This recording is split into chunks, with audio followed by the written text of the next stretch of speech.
গণহত্যার অন্তত ৩টি মামলার রায় অক্টোবরের মধ্যে, আশা আইন উপদেষ্টার। জানালেন শেখ হাসিনাকে ফেরত দিতে ইতিবাচক নয় ভারতের মনোভাব।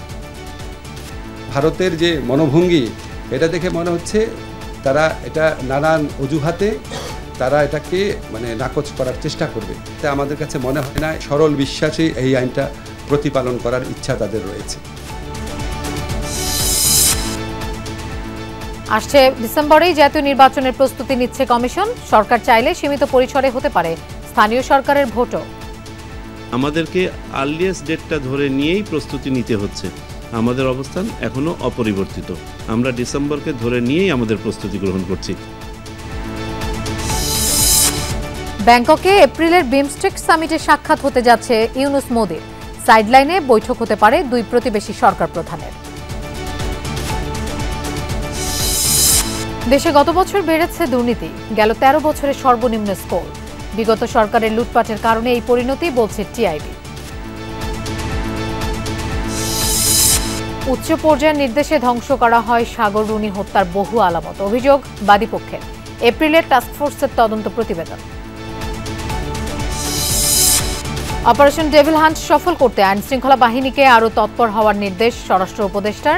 তৃতীয় দিনে সারা দেশে আটক ২৫০ শতাধিক। নারী ক্রিকেটার সোহেলি আক্তারকে ৫ বছরের জন্য নিষিদ্ধ করল আইসিসি। ২০২৩ বিশ্বকাপে তার ফিক্সিং নিয়ে সংবাদ করে যমুনা টিভি।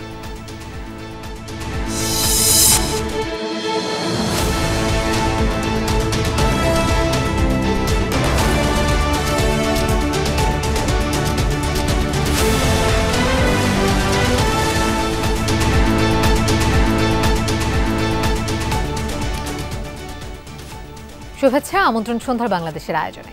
আপনাদের সঙ্গে থাকছি আমি মৌসুমী আহমেদ লোপা। এতক্ষণ শিরোনাম দেখছিলেন। অক্টোবরের মধ্যে শেখ হাসিনা সহ গণহত্যায় জড়িতদের ৩-৪টি মামলার রায় হওয়ার ব্যাপারে আশাবাদী আইন উপদেষ্টা আসিফ নজরুল। তিনি বলেছেন, হাসিনাকে ফেরত দিতে ভারতের মনোভাব ইতিবাচক নয়, বরং এই ইস্যুতে এদেশের পরিস্থিতি অস্থিতিশীল করার চেষ্টা চলছে। উপদেষ্টা আরও জানান, আওয়ামী লীগ আমলের হয়রানিমূলক ১২০০ গায়েবী মামলা ১ সপ্তাহের মধ্যে প্রত্যাহার করা হবে। আন্তর্জাতিক অপরাধ ট্রাইব্যুনালে জুলাই গণহত্যার বিচার কার্যক্রম চলছে জোরে সোরে। হত্যা, গুমের ৩০০টি অভিযোগ যাচাই করে এরই মধ্যে প্রসিকিউশন টিম ১৬টি মামলা দায়ের করেছে। এর মধ্যে ৪টি মামলার তদন্ত শেষ হবে ফেব্রুয়ারিতে। এরপর চার্জশিট গঠনের মাধ্যমে বিচার কাজ শুরু হবে। এপ্রিলে মামলাগুলোর সাক্ষ্য গ্রহণ শুরু হবে বলে আশাবাদী আইন উপদেষ্টা।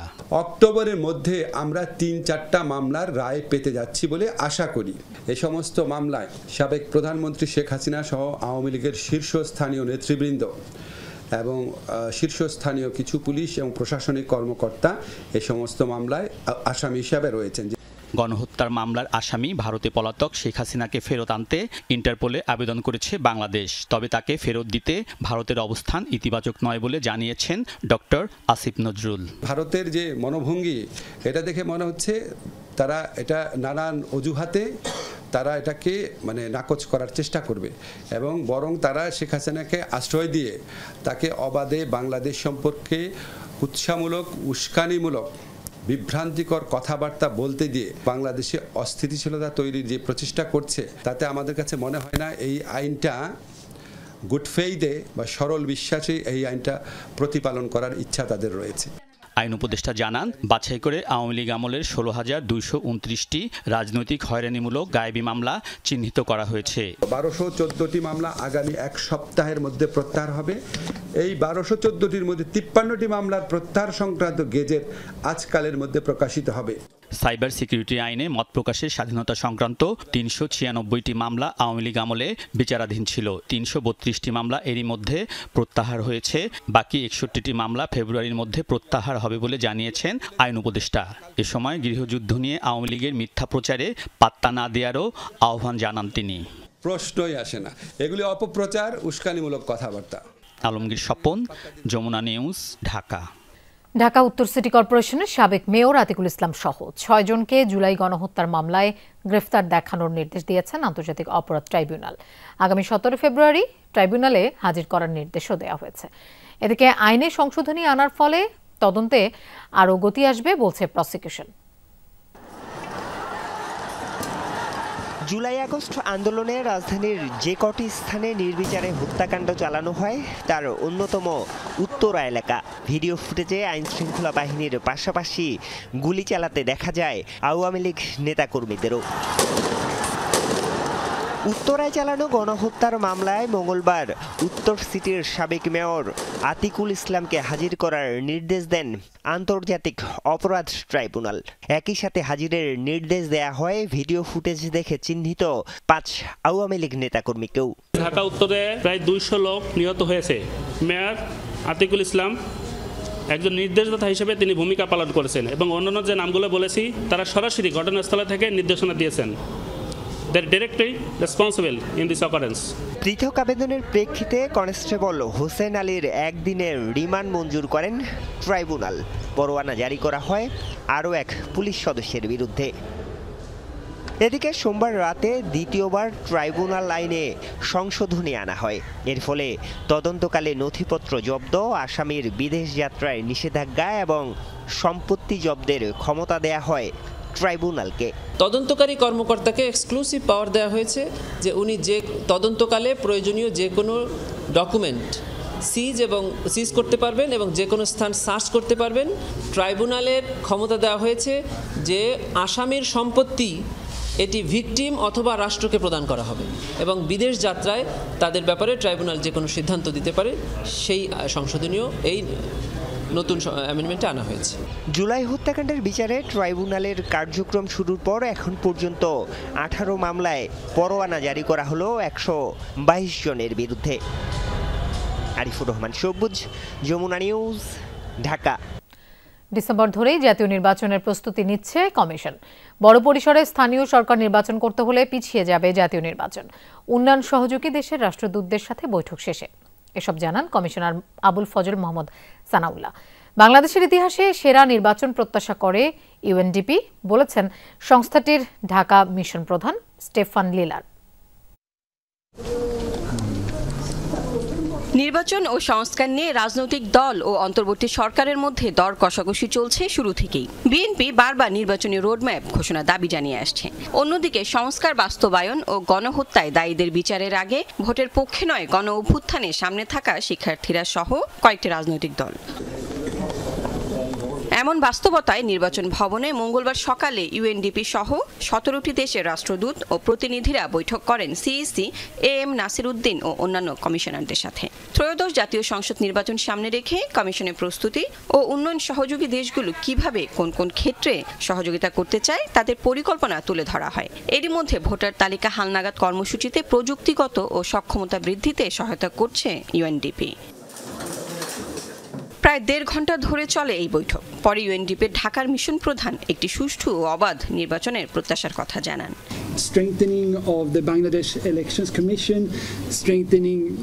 নির্বাচন কবে হবে সেটা সরকারের সিদ্ধান্ত।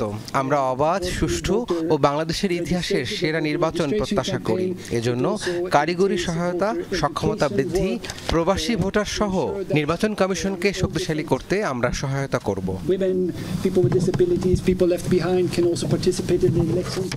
জাতীয় নির্বাচনের আগে স্থানীয় নির্বাচন করতে পক্ষে বিপক্ষে মত আছে। তবে ডিসেম্বর ধরেই জাতীয় নির্বাচনের প্রস্তুতি নিচ্ছে নির্বাচন কমিশন। জাতীয় ও স্থানীয় নির্বাচন একসাথে সম্ভব নয় বলে মনে করেন কমিশনের অবসরপ্রাপ্ত ব্রিগেডিয়ার জেনারেল সানাউল্লাহ। আমাদেরকে আর্লিয়েস্ট ডেটটা ধরে নিয়েই প্রস্তুতি নিতে হচ্ছে। আমাদের অবস্থান এখনো অপরিবর্তিত। আমরা ডিসেম্বরকে ধরে নিয়েই আমাদের প্রস্তুতি গ্রহণ করছি। অতীতের অভিজ্ঞতায় দেখা গেছে সকল স্থানীয় সরকার নির্বাচন ফেজে করতে গেলে পারে প্রায় 1 বছর সময় লেগে যায়। তো এমত অবস্থায় যদি স্থানীয় সরকার নির্বাচন পুরোপুরিভাবে এভাবে করতে হয় তাহলে জাতীয় নির্বাচনের টাইমটা পিছিয়ে যাবে। স্থানীয় সরকার কতটুক হবে, কোন কোন ইনস্টিটিউশনের হবে, সেটা তো সিদ্ধান্ত নেবে সরকার। তখন আমরা বলতে পারবো, যদি ওই সিদ্ধান্তটা জানি তখন বলতে পারবো যে এটা জাতীয় নির্বাচনকে প্রভাবিত করবে না করবে না। জানান ভোটার তালিকা হালনাগাদ কার্যক্রম জুন নাগাদ শেষ হবে, তবে ভোটের রোডম্যাপ জানাবে সরকার। এমন কোনো চ্যালেঞ্জ দেখছি না যে ইলেকশন কে ওইভাবে বাধাগ্রস্ত করবে। তবে লাভলি বিথি, যমুনা নিউজ, ঢাকা। 5 আগস্টের পট পরিবর্তনের পর প্রথমবার ভারতের প্রধানমন্ত্রী নরেন্দ্র মোদীর সাথে সাক্ষাৎ হতে যাচ্ছে প্রধান উপদেষ্টা ডক্টর মোহাম্মদ ইউনূসের। এপ্রিলের প্রথম সপ্তাহে ব্যাংককে অনুষ্ঠেয় বিমস্টেক সামিটের সাইডলাইনে বৈঠকও হতে পারে উপমহাদেশের 2 শীর্ষ সরকার প্রধানের। যদিও ঢাকা দিল্লি শীর্ষ বৈঠকের ব্যাপারটি নিশ্চিত করতে পারেননি বিমস্টেক মহাসচিব। তবে দক্ষিণ ও দক্ষিণ পশ্চিম এশিয়ার এই জোট চীন বা পাকিস্তান বিরোধী নয় দাবি করেন সংস্থাটির প্রধান ইন্দ্রমণি পান্ডে। বাংলাদেশের দুই প্রতিবেশী ভারত ও মিয়ানমার সহ 7 দেশ নিয়ে 27 বছর আগে গঠিত আঞ্চলিক জোট বিমস্টেক। নেপাল ও ভুটান যুক্ত হলেও এর সদস্য নয় পাকিস্তান। সংস্থাটির সদর দপ্তর ঢাকায় সাংবাদিকদের মহাসচিব জানান, 4 এপ্রিল ব্যাংককে হচ্ছে এবছরের শীর্ষ সামিট। প্রধান উপদেষ্টা ডক্টর মোহাম্মদ ইউনূস ও ভারতের প্রধানমন্ত্রী নরেন্দ্র মোদী সহ সদস্য দেশের সরকার প্রধানরা যোগ দিচ্ছেন তাতে। 5 আগস্ট পরবর্তী টানাপোড়েনের মধ্যে প্রথমবারের মতো মুখোমুখি হচ্ছেন প্রফেসর ইউনূস ও নরেন্দ্র মোদী। গুঞ্জন আছে বহুপাক্ষিক আয়োজনে সাইডলাইনে বৈঠক করতে পারেন তারা। ঢাকা ও দিল্লি দুপক্ষই তা চাই বলেও বিশ্বাস অনেকের।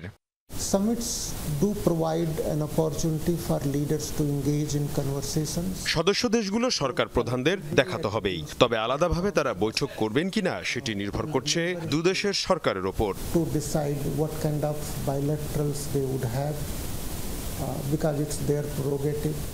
মহাসচিব জানান, সম্মেলনের পরই বিমস্টেকের চেয়ারম্যান হতে যাচ্ছে বাংলাদেশ। সাংবাদিকরা জানতে চান, চীন পাকিস্তানের বিরোধিতা করার জন্যই এই জোট কাজ করছে কিনা। 27 বছর ধরে এই জোট কাজ করছে। সদস্য রাষ্ট্রগুলোর মানুষের জীবনে ইতিবাচক পরিবর্তন ও ব্যবসা বাণিজ্য কানেক্টিভিটি বাড়ানো এর লক্ষ্য। আলাদা কোনো দেশ নিয়ে মাথা ব্যথা নেই। ঢাকা দিল্লি সম্পর্কের উন্নয়নে বিমস্টেক কোনো ভূমিকা রাখতে পারে কিনা সে প্রশ্নের সরাসরি উত্তর না দিলেও দ্বিপাক্ষিক ইস্যুতে যে কিছু করার নেই তা জানান ইন্দ্রমণি পান্ডে।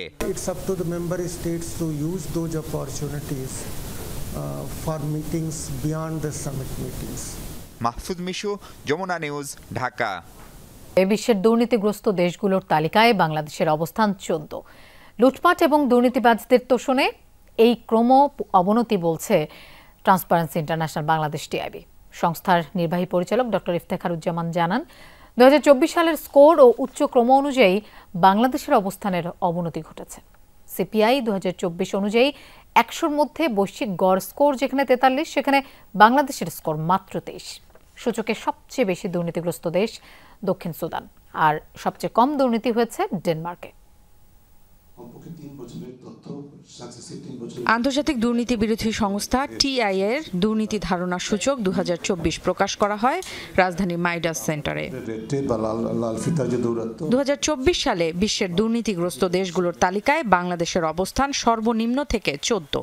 সূচকে অন্তর্ভুক্ত 180টি দেশের মধ্যে বাংলাদেশের অবস্থান 151তম, যেখানে বাংলাদেশের স্কোর 23, অর্থাৎ স্কোর বিবেচনায় 2 ধাপ অবনতি ঘটেছে বাংলাদেশের। আমরা এমন একটি দেশ যারা দুর্নীতির নিয়ন্ত্রণ হারাতে বসেছি। আমাদের স্কোর হচ্ছে 100-র মধ্যে 23, যেটি গতবারের তুলনায় 1 পয়েন্ট কম এবং গতবারের তুলনায় 2 স্টেপ নিচে নেমেছে। ট্রান্সপারেন্সি ইন্টারন্যাশনাল বাংলাদেশ টিআইবির নির্বাহী পরিচালক ডক্টর ইফতেখারুজ্জামান জানান, বিগত 13 বছর মুখে দুর্নীতি দমনের কথা বললেও বাস্তবে দুর্নীতিকে প্রশ্রয় দিয়েছে, লালন করেছে কর্তৃত্ববাদী সরকার। এমনকি দুর্নীতি সংগঠনে সহায়তা ও অংশগ্রহণও করেছে। আমাদের এই সময় যেটা আমরা দেখেছি, পাবলিক সেক্টর করাপশন অর্থাৎ সরকারি ক্ষেত্রে দুর্নীতি নিয়ন্ত্রণের কোনো কার্যকর, বিশেষ করে হাই লেভেল করাপশনের দুর্নীতি নিয়ন্ত্রণের কোনো কার্যকর পদক্ষেপ আমরা দেখতে পারিনি। যে রাষ্ট্রীয় যে প্রতিষ্ঠানগুলো, যেগুলো বিশেষ করে দুর্নীতি দমন কমিশন সহ অন্যান্য যেসব পাবলিক অ্যাডমিনিস্ট্রেশন, জনপ্রশাসন, আমলাতন্ত্র দলীয় রাজনৈতিক নিয়ন্ত্রণের মধ্যে আবদ্ধ ছিল, যার ফলে তাদের উপর অর্পিত দায়িত্ব সেটি পালন করতে পারেনি। ডক্টর ইফতেখারুজ্জামান বলেন, দক্ষিণ এশিয়ার 8টি দেশের মধ্যে এবারও বাংলাদেশের অবস্থান ও স্কোর বিব্রতকর। এই অঞ্চলে বাংলাদেশের নিচে রয়েছে কেবল আফগানিস্তান। অভিযোগ, নিয়ন্ত্রণের বাইরে চলে গেছে দুর্নীতি।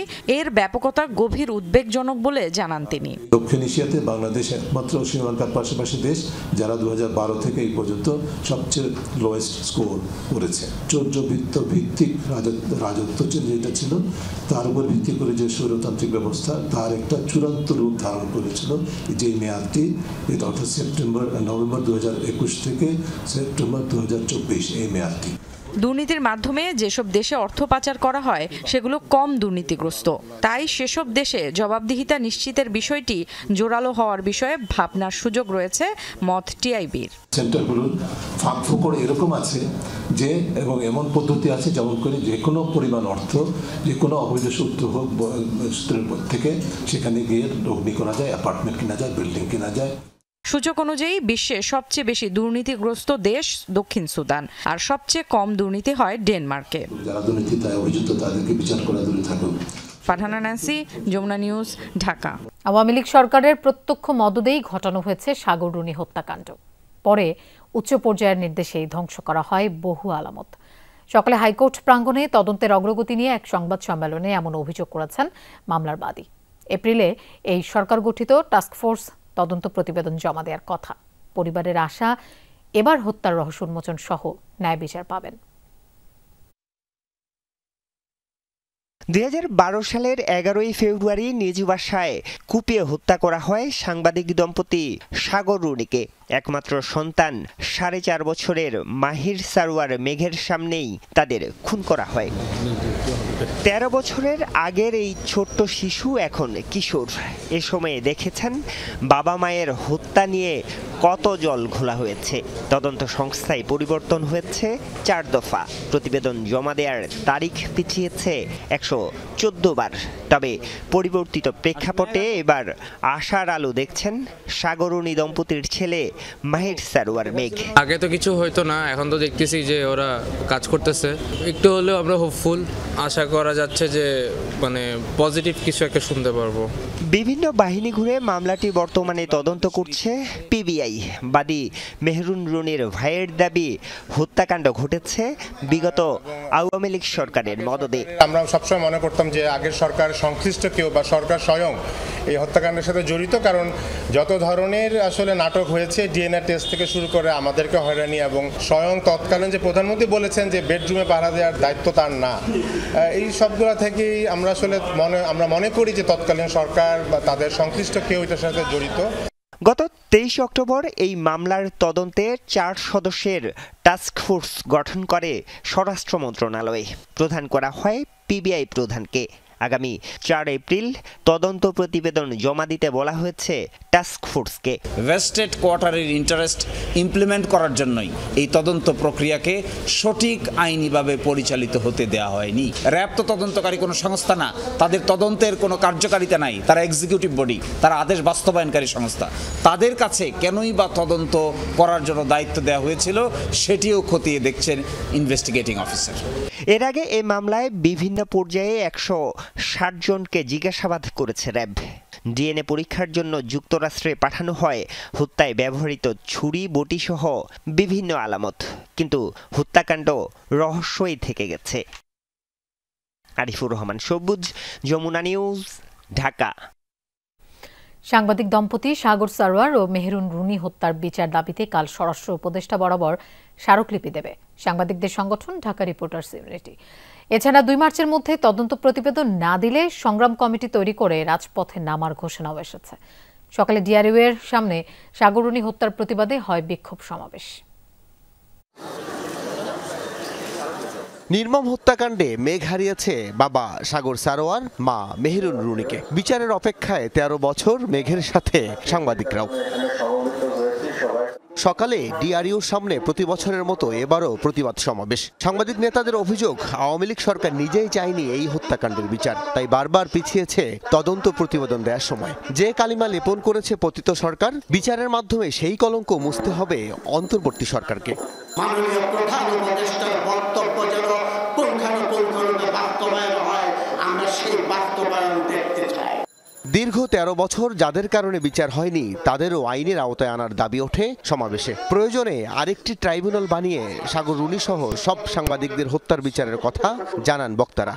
ইতিপূর্বে যারা আমাদের আন্দোলন সংগ্রামকে ভিন্ন খাতে প্রভাবিত করেছেন, ভিন্নভাবে উপস্থাপন করেছেন, যারা বেনিফিশিয়ারি হয়েছেন, পকেটে টাকা ভরেছেন, সরকারের গুরুত্বপূর্ণ পদে গিয়েছেন, বিদেশ গিয়ে আলিশান অবস্থায় থেকেছেন, ইনশাআল্লাহ তাদেরও বিচারের মুখোমুখি করবে এই সাংবাদিক সমাজ। সাগরনী হত্যাকাণ্ডের দিনটি সাংবাদিক সুরক্ষা দিবস হিসেবে ঘোষণার দাবি ওঠে। একই সাথে সব সাংবাদিকদের নির্যাতনের বিরুদ্ধে সরকারকে কঠোর হওয়ার আহ্বান জানানো হয়। বাংলাদেশে এই বিগত সরকারের আমলে ৬৬ জন সাংবাদিককে হত্যা করা হয়েছে।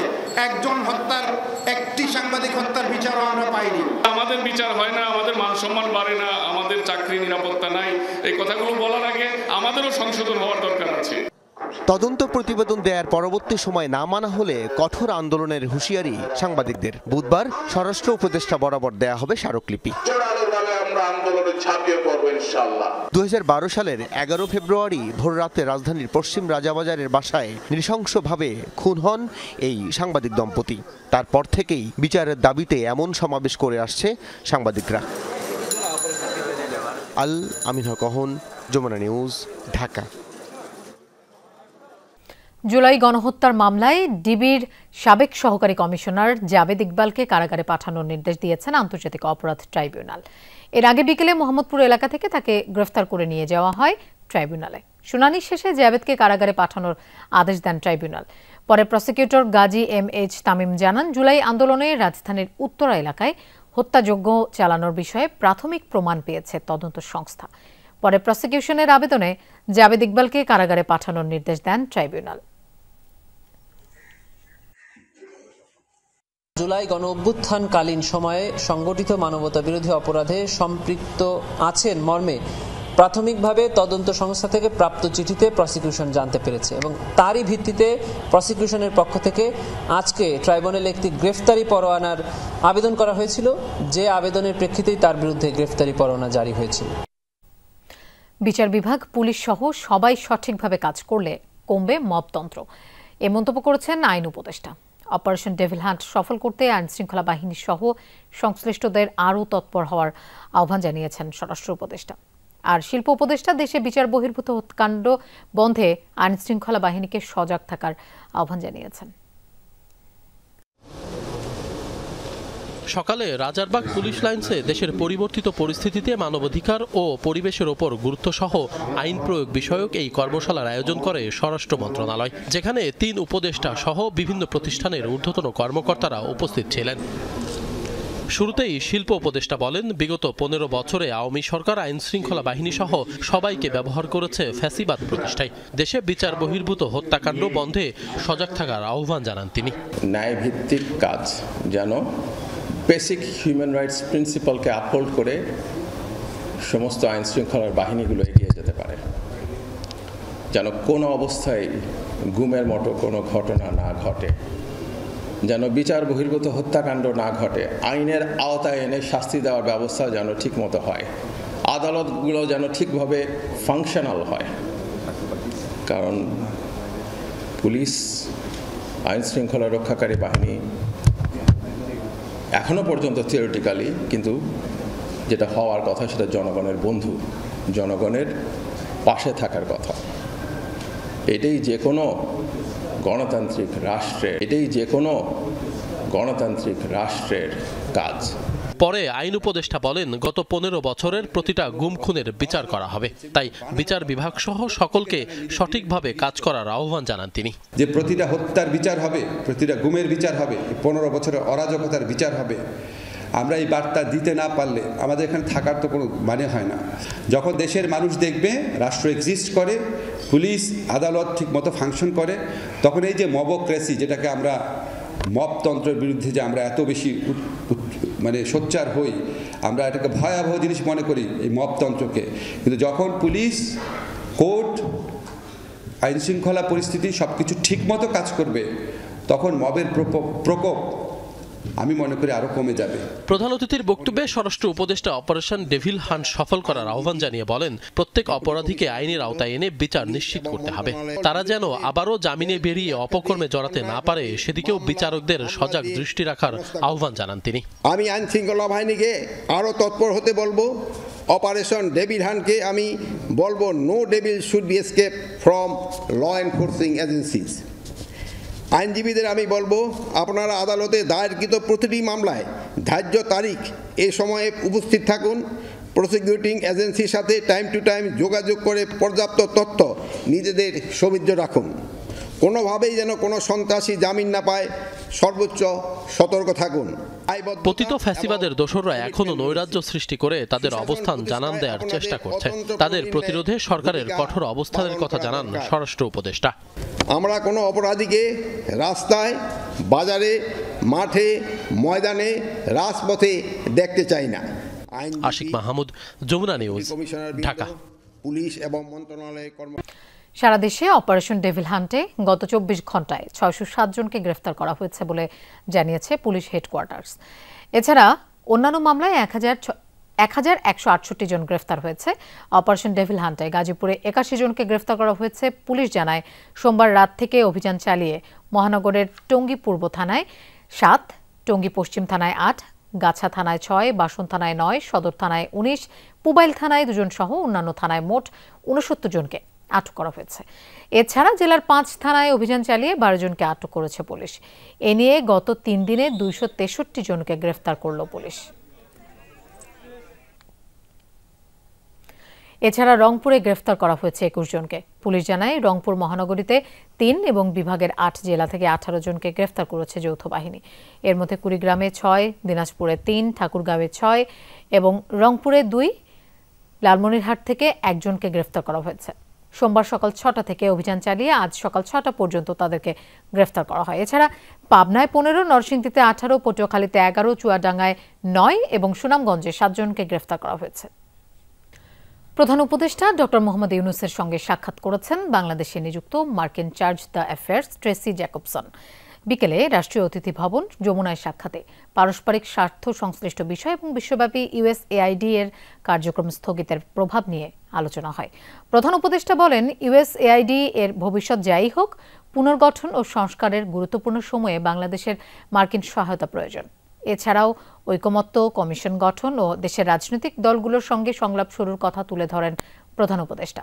তিনি বলেন, একবার সংস্কার নিয়ে ঐকমত্যে পৌঁছালে রাজনৈতিক দলগুলো সেগুলো বাস্তবায়নের জন্য জুলাই সনদে স্বাক্ষর করবে।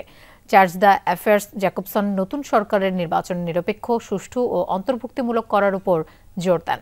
এ সময় তিনি অপারেশন ডেভিল হান্ট সম্পর্কেও জানতে চান। ঘোষণা দিয়ে সংস্কার হয় না, এটা একটা চলমান প্রক্রিয়া, এমন মন্তব্য করেছেন বিএনপির স্থায়ী কমিটির সদস্য মির্জা আব্বাস। মুগদায় ঢাকা মহানগর দক্ষিণ বিএনপি আয়োজিত কর্মশালায় তিনি বলেন, অশুভ শক্তির কোনো কার্যক্রম এই দেশে বাস্তবায়ন হতে দেবে না বিএনপি। ইউনূস সরকারকে সব ধরনের সহযোগিতা দিয়ে যাবে তাদের দল। শয়তান আশেপাশেই আছে উল্লেখ করে তাদের ধরার তাগিদ দেন মির্জা আব্বাস। বলেন, কোনো সভ্য মানুষ আওয়ামী লীগ করতে পারে না। সরকার সচিবালয় সহ সকল প্রতিষ্ঠানে থাকা শয়তানদের ধরতে হবে। সংস্কার বলে একদল লোক পাগল হয়ে যাচ্ছে। সংস্কার একটা প্রক্রিয়া যেটা চলমান। আমরা আশা করতে পারি যদি কোনো কারো চক্রান্ত না থাকে তাহলে ইনশাল্লাহ ডিসেম্বরের মধ্যে নির্বাচন হবে এবং এই দেশের জনগণ তাদের পছন্দ অনুযায়ী দলকে, তাদের পছন্দ অনুযায়ী ব্যক্তিকে ভোট দিতে পারবেন। ফিক্সিংয়ের অভিযোগ প্রমাণিত হওয়ায় সোহেলি আক্তারকে 5 বছরের জন্য নিষিদ্ধ করেছে আইসিসি।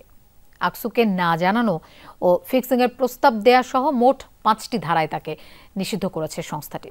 2023 নারী বিশ্বকাপে সতীর্থকে ফিক্সিংয়ের প্রস্তাব দিয়েছিলেন বাংলাদেশের এই নারী ক্রিকেটার। সেই সময় যমুনা টেলিভিশনের অনুসন্ধানে উঠে আসে সেই তথ্য। যমুনা টিভির কাছে নিজের ফিক্সিংয়ে জড়িত থাকার কথা স্বীকারও করেছিলেন সোহেলি। ফিক্সিংয়ের দায়ে বাংলাদেশের নারী ক্রিকেটার সোহেলি আক্তারকে সব ধরনের ক্রিকেট থেকে 5 বছরের জন্য নিষিদ্ধ করেছে আইসিসির দুর্নীতি দমন ইউনিট। সোহেলি এই দায় মেনে নিয়েছেন এবং তার নিষেধাজ্ঞা শুরু হয়েছে 10 ফেব্রুয়ারি 2025 থেকে। মূলত 2023 আইসিসি নারী বিশ্বকাপের ম্যাচে করা দুর্নীতির প্রস্তাবের কারণেই এই নিষেধাজ্ঞা পেয়েছেন সোহেলি। সেই সময় বিশ্বকাপ খেলতে সাউথ আফ্রিকায় অবস্থান করতে থাকা নারী জাতীয় দলের এক ক্রিকেটারকে ফিক্সিংয়ের প্রস্তাব দিয়েছিলেন সোহেলি। সেই কথোপকথনের অডিও রেকর্ড এসেছিল যমুনা টেলিভিশনের কাছে। জোরপূর্বক কোনো কিছু না, তোর মন চাইলে তুমি খেলবা, না হলে নাই। ভাই যে বলছি এবারও মন চাইলে তোমার খেলবা, না হলে নাই। কোন ম্যাচটা খেলবা এটা তোমার ইচ্ছা, তুমি যে ম্যাচ অফার করবা তোমার সুবিধা মতো। একটা ম্যাচে অনেক ভালো রান করছো, পরের ম্যাচটা যদি তুমি খেলতে চাও বলতে পারো। তোমার ইচ্ছা, কারণ তাহলে টিম ম্যানেজমেন্টও তোমার ই করবে না। না বান্ধবী, আমি এগুলোর মধ্যে নাই, আর প্লিজ আমাকে এইসব কথা বইলো না, ঠিক আছে? আমি এগুলো আমার দিয়ে কখনো হবে না, আর এগুলো আমাকে প্লিজ বইলো না, প্লিজ রিকোয়েস্ট। যার সূত্র ধরে যমুনা টেলিভিশনের কাছে ম্যাচ পাতানোর কথা তখন স্বীকারও করেছিলেন সোহেলি। যমুনা টিভিকে জানিয়েছিলেন আকাশ নামের এক জুয়ারির কাছ থেকে প্রস্তাব পেয়ে মধ্যস্থতা করেছিলেন সোহেলি। যে স্পট ফিক্সিং এর অভিযোগ পাওয়া গেছে সেখানে একজনের নাম আসলেও আপনার সাথে কি মানে কোনো ক্রিকেটারদের যোগাযোগ বা এরকম কিছু বা এরকম কোনো বিষয় আছে? উনি আমাকে বলছিল যে আমি বোলিং করি তখন আমাকে একটা ওয়াইড দিতাম, সরি আমার এগুলো দরকার নেই। তার বিনিময়েও আপনাকে টাকা দিবে, তাই তো? এরকম বলছে, হ্যাঁ, আমি আমাকে এরকম বলছিল যে আমি কারণ কোনো প্লেয়ারদের সাথে তাকে কথা বলে দিতে পারবো না। মূলত 5টি ধারায় সোহেলিকে নিষেধাজ্ঞা দিয়েছে আইসিসি। ম্যাচ ফিক্সিং এ জড়িত থাকা, প্রস্তাব দেয়া, দুর্নীতি দমন ইউনিটকে রিপোর্ট না করা, এমন নানা ধারায় সোহেলিকে নিষিদ্ধ করেছে আইসিসি। আফনান পিয়াল, যমুনা স্পোর্টস, ঢাকা। সহজ 4 বাংলাদেশি জেলেকে ধরে নিয়ে গেছে মিয়ানমারের আরাকান আর্মি। বেলা 11:30টায় উপজেলার সাবরাং শাহপুরের দ্বীপ সংলগ্ন নাফ নদীর মোহনা থেকে অস্ত্রের মুখে ধরে নিয়ে যায় তাদের। কোস্টগার্ড শাহপুরের দ্বীপ স্টেশন কমান্ডার লেফটেন্যান্ট HM সাত্তাজ বিন সোহরাব জানান, নদীতে মাছ ধরতে গিয়েছিলেন শাহপুরের দ্বীপের বাসিন্দা হাসান সহ কয়েকজন।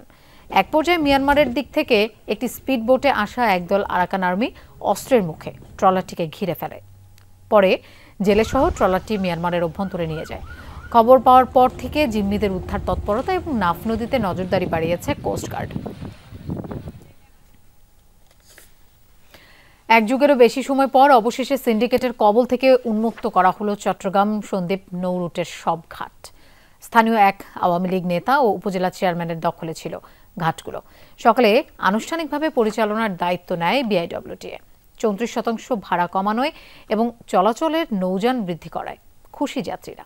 মার্চ থেকে ফেরি সার্ভিস চালুর ঘোষণাও দেওয়া হয় অনুষ্ঠানে। চট্টগ্রামের সীতাকুণ্ডে কুমিরা ঘাট অর্থাৎ মূল ভূখণ্ড থেকে 17 কিলোমিটার দূরে বিচ্ছিন্ন জনপদ সন্দ্বীপ। স্পিডবোট, ট্রলার আর দিনে দুবেলা জাহাজ যোগে যাতায়াতে ঝুঁকি এবং ভোগান্তি দীর্ঘদিনের। কুমিরা থেকে সন্দ্বীপে যাতায়াতে যাত্রীরা সিন্ডিকেটের কাছে জিম্মি ছিলেন বছরের পর বছর। গুনতে হয়েছে অতিরিক্ত ভাড়া। দুর্ঘটনায় হতাহত হয়েছেন অনেকে। অবশেষে সেই দুঃখ গুছতে যাচ্ছে দ্বীপবাসীর। নৌযান পরিচালনার দায়িত্ব নিয়েছে বিআইডব্লিউটিএ। এতে নৌযান বৃদ্ধির পাশাপাশি ভাড়া কমায় খুশি স্থানীয়রা। বিশাল এক লাইন তৈরি করতে এরা সিন্ডিকেট তৈরি করে রাখতো। এরপরে যখন বিশাল লাইন হতো এরা কি করতো, এদের মধ্য থেকে কিছু লোক রাখতো আর আউট টিকিট বিক্রি করার জন্য অতিরিক্ত দাম দিয়ে। এখন এটা উন্মুক্ত করে দিচ্ছে, মানে কি দেখেন আপনারা পাবলিক কেউ লাইন দাঁড়ানো লাগে না, টিকিট সাথে সাথেই পাচ্ছে। সরকারিভাবে যদি রোগীদের জন্য এক্সট্রা ভাবে সরকারি কোনো একটা কিছু করে দেয়, যে মনে করেন নদী পারাপারের জন্য জরুরি কোনো কিছু করে দেয়, তাহলে এটা আমরা আশা করি আলহামদুলিল্লাহ অনেক ভালো হবে।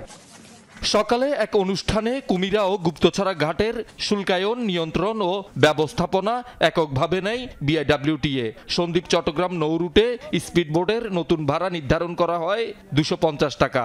সার্ভিস ও মালের বোটে ভাড়া 120 টাকা এবং স্টিমার ভাড়া 120 টাকা, যা আগের চেয়ে 35% কম। ওইদিকে তো জেটির কাজ শুরু হয়ে গেছে, তো এইদিকেও কিন্তু আমাদের জেটির কাজ আমরা শুরু করব। তো নৌবন্দরটা ঘোষণা হওয়ার পরে আমাদের এখানে পরিপূর্ণভাবে কাজ করার জন্য আমরা প্রয়োজন হলে আমরা এখানে একটা প্রকল্প নিয়ে নিব। ঘাট উন্মুক্ত হয়েছে, এখন 380 ছিল আগে রেট, এখন 250 টাকা হয়েছে। সো অবশ্যই এটা সুফল আপনারাই ভোগ করবেন, আপনারা যারা সন্দ্বীপবাসী আছেন তারা দেখবেন। একই সাথে চলতি বছরের মার্চ থেকে চট্টগ্রাম সন্দ্বীপ নৌরুটে ফেরি সার্ভিস চালুর ঘোষণাও দেয়া হয় অনুষ্ঠানে। আমাদের যেই টাইমলাইন অনুযায়ী রাস্তাটি এগিয়ে যাচ্ছে, সেই টাইমলাইন অনুযায়ী তাদের র্যাম্প তৈরি এবং ঘাট তৈরির কাজটি সম্পূর্ণভাবে সমাপ্ত হয়। তাহলে আমরা যে রাস্তাটি বানাচ্ছি সেই রাস্তাটি সফল হবে এবং সন্দ্বীপবাসী ফেরি চলাচলের জন্য কাজ করতে পারবেন। সিটাগুলো আসলে পরে তারপরে আমরা হয়তো আগামী এবছর শেষ নাগাদ থেকে আমরা পুরোপুরি নিরাপত্তা, স্যার যেটা বললেন, আমাদের মাননীয় সচিব মহোদয় বললেন, এই নিরাপত্তা নিশ্চিত করে চালানো যাবে। শহীদুল সুমন, যমুনা নিউজ, চট্টগ্রাম। নির্যাতন গুমের পর এবার অবৈধভাবে ইউরোপে অভিবাসন প্রার্থীদের গুলি চালিয়ে হত্যা করেছে দালাল চক্র, এমনটি জানিয়েছে আন্তর্জাতিক অভিবাসন সংস্থা IOM। সম্প্রতি লিবিয়ায় শনাক্ত করা হয় 2টি গণকবর, যেখান থেকে উদ্ধার করা হয়েছে 70টি দেহাবশেষ। স্থানীয় প্রশাসন এবং IOM বলছে সেসব মরদেহে মিলেছে গুলির চিহ্ন। ধারণা মুক্তিপণের অর্থ না পেয়ে অথবা ইউরোপে পাঠাতে ব্যর্থ হওয়ায় এই হত্যাকাণ্ড। মাটি খুঁড়তেই বেরিয়ে আসছে একের পর এক দেহাবশেষ। এ দৃশ্য লিবিয়া উপকূলের। স্থানীয় গণমাধ্যম এবং প্রশাসন বলছে খুব বেশি দিন হয়নি সমাহিত করা হয়েছে এসব মরদেহ। সম্প্রতি লিবিয়ার জিখারা এবং কুফরা এলাকায় এসব গণকবরের সন্ধান মেলে। এসব গণকবর থেকে মিলেছে কমপক্ষে 70টি দেহাবশেষ। ময়নাতদন্তের পর প্রশাসন এবং আন্তর্জাতিক অভিবাসন সংস্থা IOM জানায় এসব মরদেহ অভিবাসন প্রার্থীদের, যারা আফ্রিকার বিভিন্ন দেশ থেকে লিবিয়া উপকূল হয়ে ইউরোপে যাচ্ছিলেন। পূর্ব এবং পশ্চিম আফ্রিকা থেকেই সবচেয়ে বেশি অভিবাসন প্রত্যাশী আসছে লিবিয়ায়। মানব পাচারকারীদের মাধ্যমে তাদের নেওয়া হচ্ছিল ইউরোপের বিভিন্ন দেশে। IOM বলছে গুলি করে হত্যা করা হয়েছে তাদের। নির্যাতন গুমের পর এবার অবৈধ অভিবাসন প্রার্থীদের গুলি ছুড়ে হত্যা করছে দালাল চক্র। পরিবার দাবিকৃত অর্থ দিতে না পারায় কিংবা লিবিয়া থেকে ইউরোপে পাঠাতে ব্যর্থ হওয়ায় তাদের এভাবে হত্যা করা হচ্ছে। অনেক মরদেহেই গুলির চিহ্ন মিলেছে। আমরা বেশ কিছু লাশের পোস্টমর্টেম করে দেখেছি, সেগুলো কোনো স্বাভাবিক মৃত্যু কিংবা অসুস্থজনিত মৃত্যু ছিল না। আফ্রিকা থেকে ইউরোপে সাগরপথে অবৈধভাবে অভিবাসন প্রার্থী পাঠানোর অন্যতম রুট লিবিয়া। গেল মাসেই লিবিয়া উপকূল থেকে মিলেছে 19 বাংলাদেশির মরদেহ। মীর মুশফিকা হাসান, যমুনা নিউজ। দর্শক, এই ছিল আজকে সন্ধ্যার বাংলাদেশের আয়োজনে। আর এতক্ষণ সাথে থাকার জন্য ধন্যবাদ সবাইকে।